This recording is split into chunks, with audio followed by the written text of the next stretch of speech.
Hello, beautiful people! Happy Halloween po! Yung bagong subscriber ko po nagtatanong kung ang mutya daw po ba ay pwede po bandalhin sa sementeryo po. Pwede, beautiful people. Pwede po. Kahit po yung mga mutya nyo po, ang galing naman ng batong ito. Tingnan nyo, beautiful people. Itim po siya. Pero tumatagos po siya. Ay, naku, malaglag. Bakit kaya ayaw niyang Ayan po. Tingnan nyo po. Ang galing ng batong ito. Ngayon ko lang napansin, nakita. Ang galing, ha? Ayan po. Pwede nyo po yan dalhin sa sementeryo, beautiful people. Wala pong problema po. Yan po ang aking mga mutya ng trabong ko po. Buhay na buhay. Pwede po, beautiful people. Okay? Wala pong problema. Kasi po, pag iniwan nyo po yan sa bahay, wala po kayong pananggalang sa inyong sarili, sa inyong katawan. Wala po kayong proteksyon sa inyong sarili po. Kung iiwan nyo po sa bahay. Dalhin nyo po. Wala pong problema. Kung kayo po ay natatakot, baka mawalan po ng ng energy o lakas o kung ano man po, no, mawala ang kanyang gabay o protection po, no, yung ng inyong mga mutya po o ng mga anting-anting yun po. Sabi ko nga po, nyo po siya sa asin po. Ilublob nyo lang po siya sa asin. Parang na-cleansing nyo rin po siya. Ganoon lang, beautiful people. Okay? Parang na-cleansing nyo rin po ang inyong mga mutya po. Okay, beautiful people? Uy, ano yun? Parang gumalaw, beautiful people, ito. Napansin nyo po ba?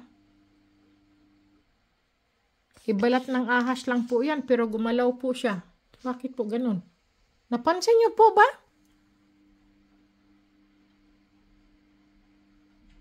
Gumalaw po siya eh. Ito po ba? Ito. Kita nyo po ito? Parang gumalaw eh. Napansin ko eh. Nako. Ano pa naman ngayon yung Halloween? Ano ba tawag po yun? Todos los Santos. Todos los Santos po. Yan po ay gabay po yan, beautiful people. Lagi po yung nakasubaybay kahit saan ka po pumunta. Yan po.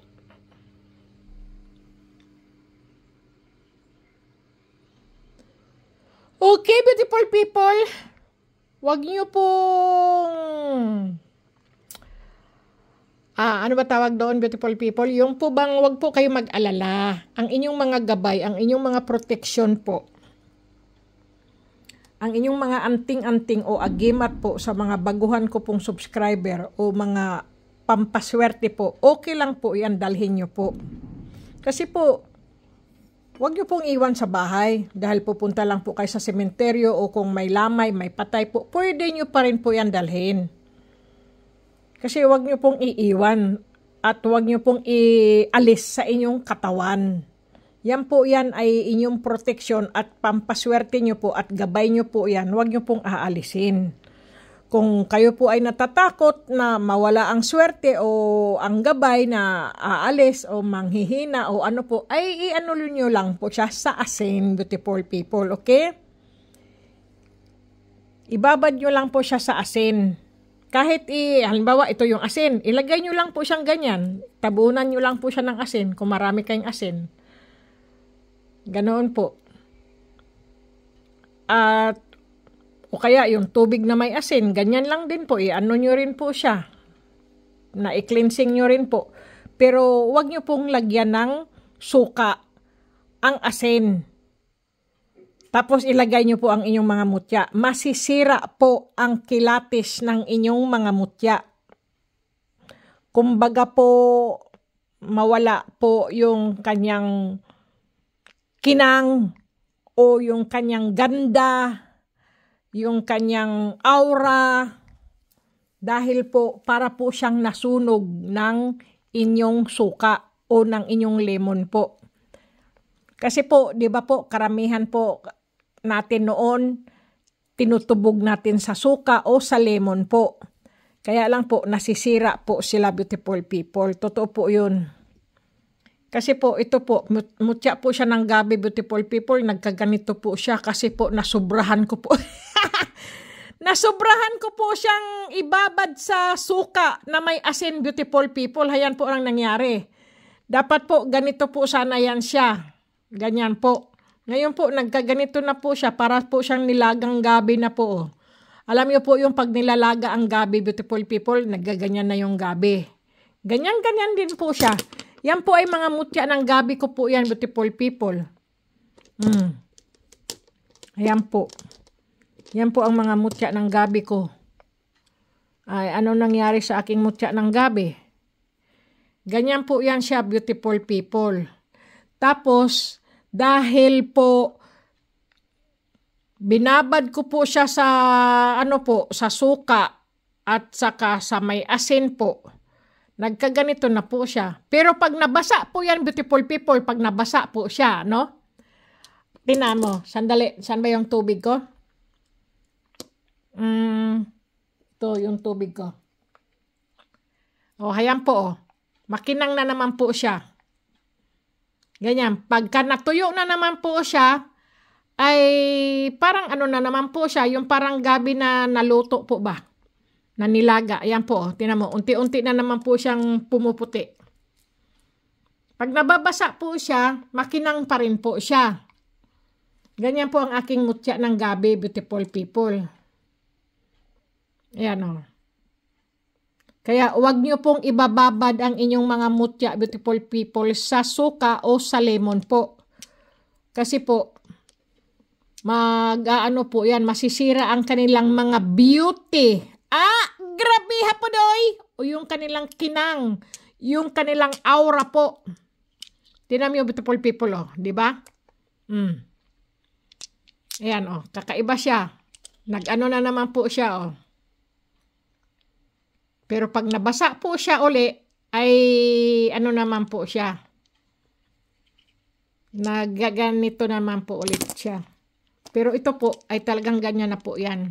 Natur na po yan. Kaya lang, wag nyo pong ibababad sa suka, beautiful people, o sa lemon po, no? Kasi nasisira po ang kanilang mga aura.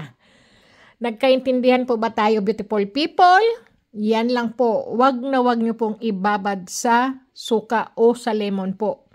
Hayaan nyo lang po siya.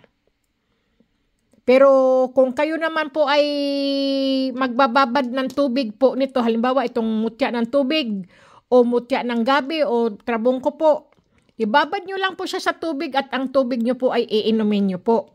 Huwag nyo pong ibabad sa suka o sa lemon po kasi masisira po, magkaganito po siya. Pero pag binabad mo naman po ito sa tubig, beautiful people, ito naman po ay makintab na naman. Ganyan lang po siya. Nasa po na anuhan po ito ng nasubrahan po ba? Sa po, sandali. Sa suka o sa lemon po. Ito po ang aking mga mutya ko po yan. Naglakihan na po sila, beautiful people. Dati, kay liliit po niyan. Ngayon, malalaki na po sila. Tingnan mo to. Itong tubig, beautiful people, ha? Yan. Ayan po. Tingnan nyo. Makintab na naman po siya. Ganyan po siya, beautiful people. Yan po ang mutya ng gabi. Kakaiba din po ito, beautiful people, no? Akala mo, na muti na siya at na na po siya. Pero ngayon po ay hindi ko na po sila binababad sa... Kasi po ito po yung lagi kong iniinuman po ng tubig po. Binababad ko po siya lagi sa tubig. At yung tubig po iniinom ko po, no? Yung mutya ng gabi po. Maganda po kasi siya eh. Tapos po, namuti po siya. Namuti. Kaya yun po. Kakaiba. Kamusta pala kayo, beautiful people? Okay lang po ba kayo? Yan po, maganda po yan. Nagtataboy po yan ng kamalasan. Nagtataboy po yan. Iyan po ang, ano po yan. Nagtataboy po yan ng mga masasamang espiritu. Yan po. Ano ba yung may, parang mayroon akong nakikita rito, beautiful people, na may gumagalaw. O yung mata ko lang po na aalimpungatan yung. Kaya sabi ko ito po'y gumagalaw o yung ano, ewan, basta dito po. Yung aking mata. Kasi nakatingin ako sa camera pero yung mata ko naman dito. Pero parang may gumagalaw siya dito. Hindi ko alam. Kung anino o kung ano po. Okay, beautiful people. Ayan, beautiful people. Napakagaganda ng mga ano po. Ito po yung batong sinukuan. Napakaganda. Kala mo'y crispyo. Ah, ano ba yun? Yung crispyo ba tawag doon? Yung sa ano po, sa altar na ano po? Na altar. Maganda din po yan, beautiful people. Kasi tagusan din po yan siya, beautiful people. Pagka inaano po siya sa ilaw, tumatagos din po yung ano nito, beautiful people. Yung dito, tagusan din po yan. Ayan o. Napakaganda ng aking batong sinukuan. Okay, beautiful people, God bless po. Kung sino lang po ang may gusto maglimos po ng mga mutya po, okay sa alright po. Walang problema.